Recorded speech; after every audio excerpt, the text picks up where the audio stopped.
She said, "If you can't pay for all my friends' drinks, you're not a real man." I smirked. Good to know. Then I paid my tab and walked out alone. 10 minutes later, she was frantically calling me as her friends vanished and left her with the entire bill. I, 28 male, had been dating Kendra, 26, for about 4 months. Things were going okay, I thought. She was fun, attractive, seemed to have her life together. Looking back now, the red flags were there, but I was wearing rose-colored glasses. Last Friday was supposed to be a chill night. We'd planned to grab drinks at this upscale cocktail bar downtown. Just the two of us. Or so I thought. I get there at 8 p.m. She's already there with 5 other people. 3 women, 2 guys. Never met any of them before. "Babe, you made it?" She kisses me on the cheek. "These are my friends from my Pilates studio." Okay, weird that she didn't mention bringing people, but whatever. I'm social. I can roll with it. We get a big table. Everyone's ordering. Not just drinks, appetizers, entrees, desserts.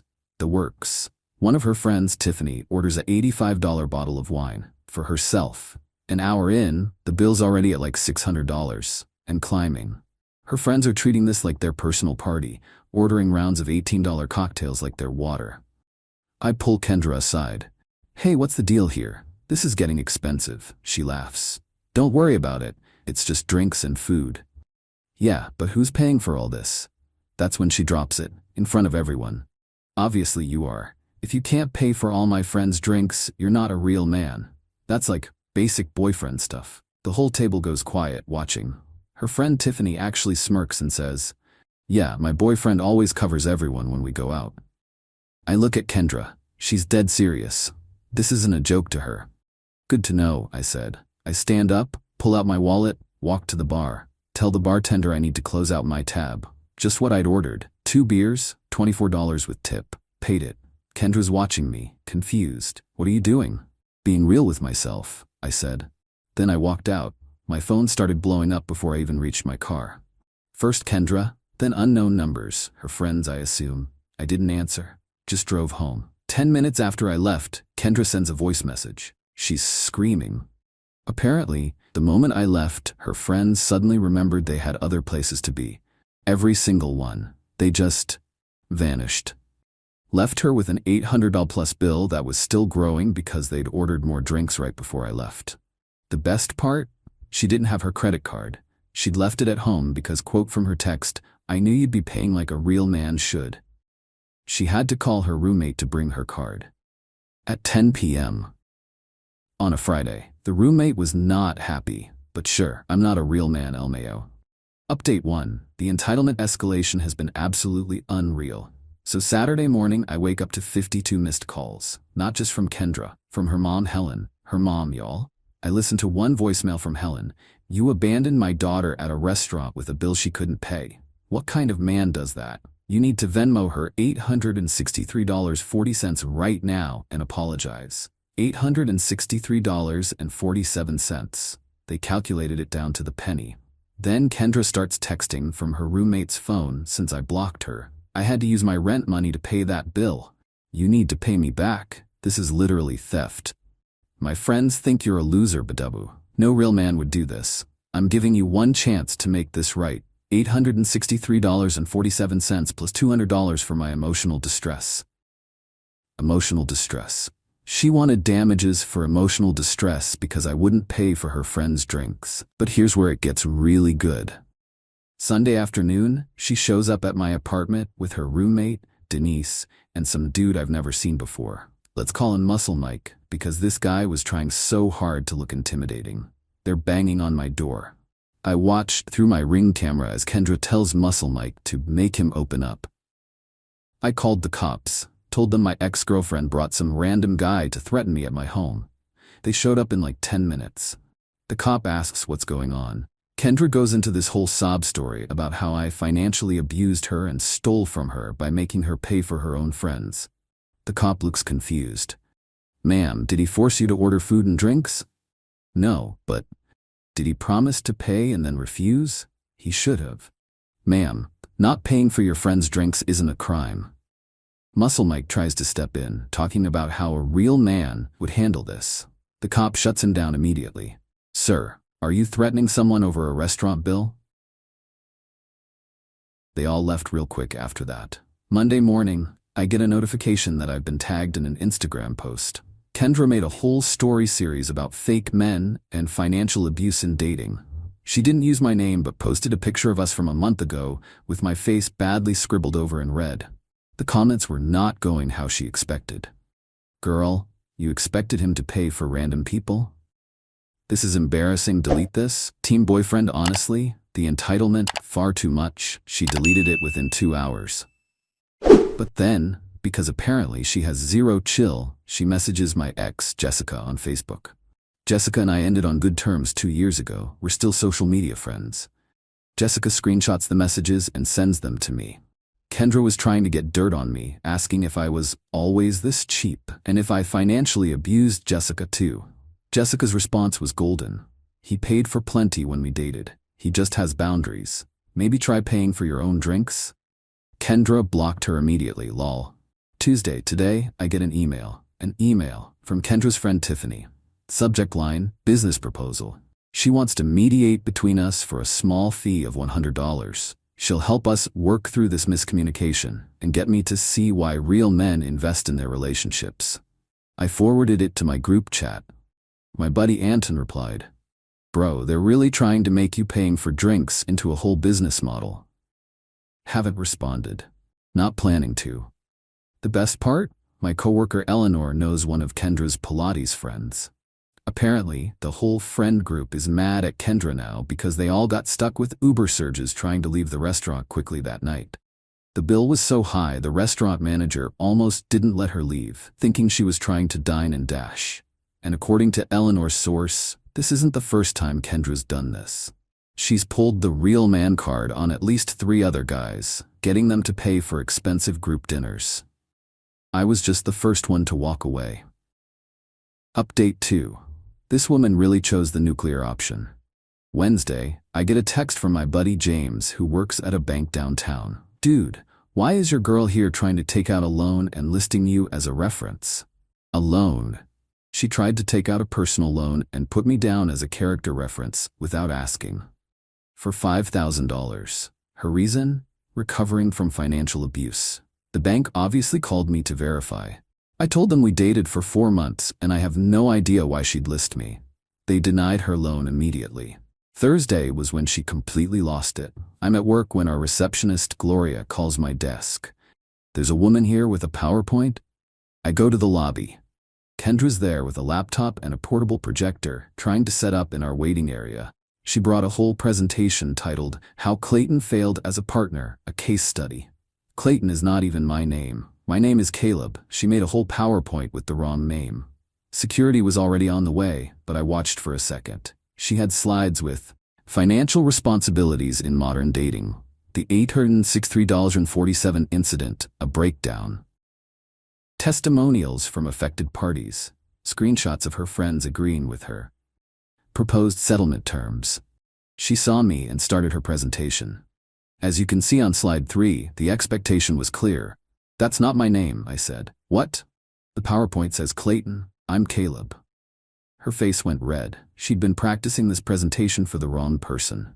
Security escorted her out while she was frantically trying to edit the slides on her laptop. Friday, the pettiness reached new heights. She signed me up for every spam email list she could find. I'm talking hundreds of emails. Nigerian princes, timeshare offers, MLM schemes, you name it.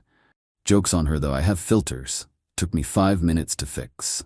But Saturday was the grand finale. She organized a protest outside my apartment building. Her and 3 friends with signs, "Real men pay for dates, Caleb the cheapskate, honk if you support chivalry." My neighbor Mrs. Rodriguez saw them from her balcony and yelled, "Get a job, pay for your own drinks." The protest lasted exactly 23 minutes. Why? Because Tiffany, the one who wanted to mediate for $100, saw that several people were filming them and realized this was going to end up on social media.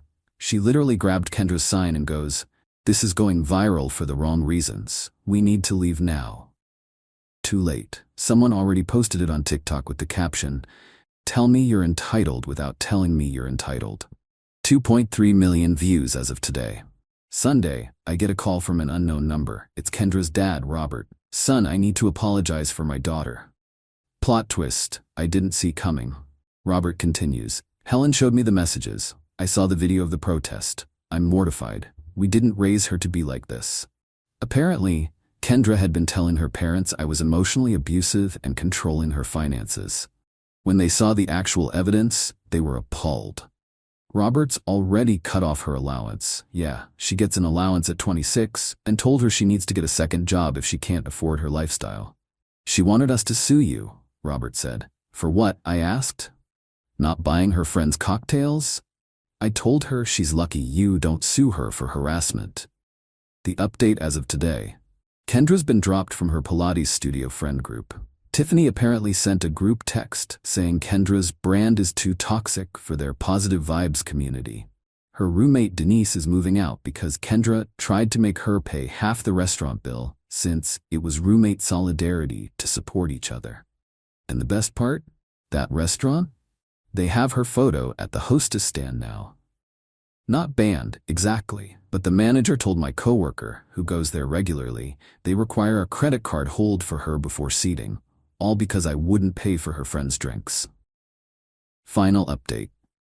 The conclusion to this saga is even wilder than I expected. 2 weeks ago, Kendra tried one last desperate move. She applied to appear on a local radio show's segment called Dating Disasters, where people share their worst date stories. She thought she'd get sympathy. She did not. My coworker Eleanor was listening and texted me immediately. The radio hosts were not having it. Host 1, so you brought 5 friends to your date without telling him? They just happened to be there. But you said you texted them to come? Well, yes, but... And they all ordered expensive drinks and food? It was a nice place. And you expected him to pay for everyone? Real men. Girl, this ain't it.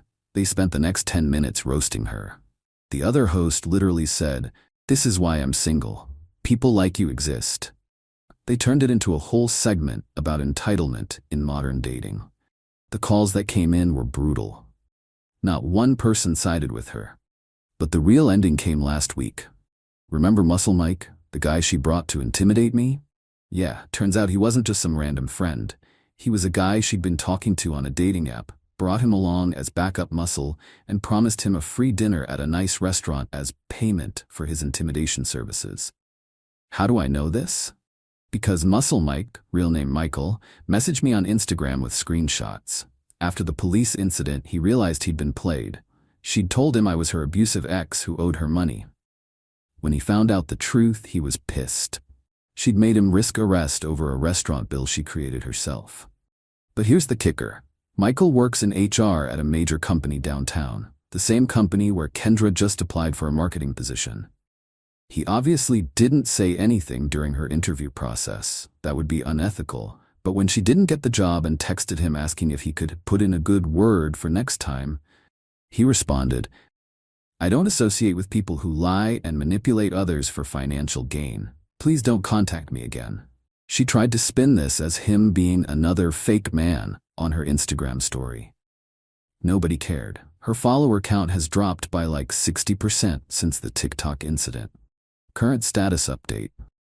Kendra moved back in with her parents after Denise moved out and she couldn't afford the apartment alone. Her dad, Robert, made her get a second job at a call center to learn the value of money. The Pilates studio friend group completely ghosted her. Tiffany started dating one of the guys who was at the original dinner, and they joke about the incident being how they met. The TikTok video hit 5 million views and spawned a whole trend of people mocking real man payment expectations. Last Thursday, I got one final message from a new Instagram account she made. I'd blocked the other 3. "I hope you're happy. You've ruined my life over $863. I'm struggling while you're probably laughing about this." I didn't respond, but here's the thing. I wasn't laughing. I was relieved. This whole experience taught me to trust my gut when something feels off. Those 4 months, there were signs. The expectation that I'd always pay. The subtle comments about my car not being nice enough. The way she'd forget her wallet whenever we went out. The $863.47 wasn't about the money. It was about respect. She didn't respect me enough to ask if I'd mind her bringing friends. She didn't respect me enough to have a conversation about payment before ordering $600 worth of stuff. She only saw me as an ATM with legs. And when I refused to be that, she tried to destroy my life. Harassment, attempted intimidation, public humiliation, trying to get me fired, all because I paid for my own drinks and left.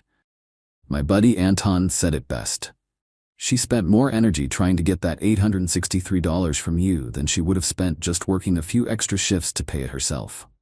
Yesterday, I ran into Jessica, my ex who Kendra had messaged at a coffee shop. She laughed and said, "Dodged a nuclear missile with that one, didn't you?"